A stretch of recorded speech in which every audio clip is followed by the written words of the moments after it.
पाकिस्तानातून होणाऱ्या सर्व प्रकारच्या प्रत्यक्ष आणि अप्रत्यक्ष आयातीवर भारताकडून तात्काळ प्रभावानं बंदी. जहाज आणि पाकिस्तानातून येणाऱ्या टपालावरही बंदी. जम्मू काश्मीरचे मुख्यमंत्री ओमर अब्दुल्ला यांनी नवी दिल्लीत पंतप्रधान नरेंद्र मोदी यांची घेतली भेट.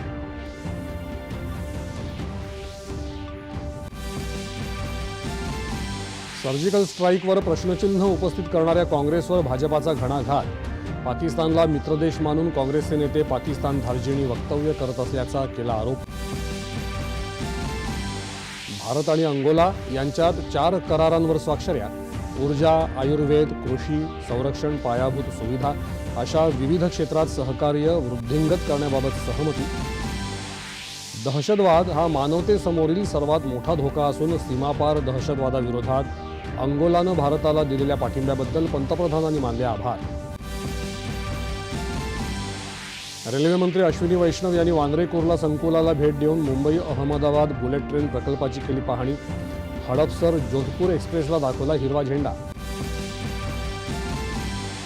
देशभरातल्या वैद्यकीय महाविद्यालयांमधल्या पदवीपूर्व अभ्यासक्रमांसाठीच्या प्रवेशासाठी नीट यूजी परीक्षेचं उद्या आयोजन. 22,70,000हून जास्त विद्यार्थ्यांची परीक्षेसाठी नोंदणी.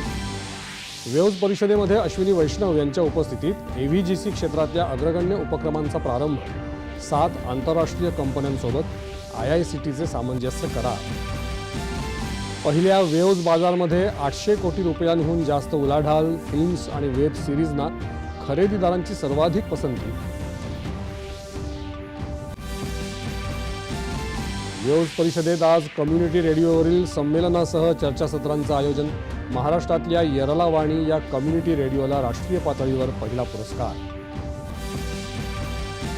आणि ऑस्ट्रेलियातल्या निवडणुकीत विद्यमान पंतप्रधान अँथनी अल्बानीज यांच्या नेतृत्वात लेबर पार्टीला मोठं यश. पंतप्रधान नरेंद्र मोदी यांनी केलं अभिनंदन. नमस्कार. 9:30च्या या बातमीपत्रात मी आशुतोष भालचंद्र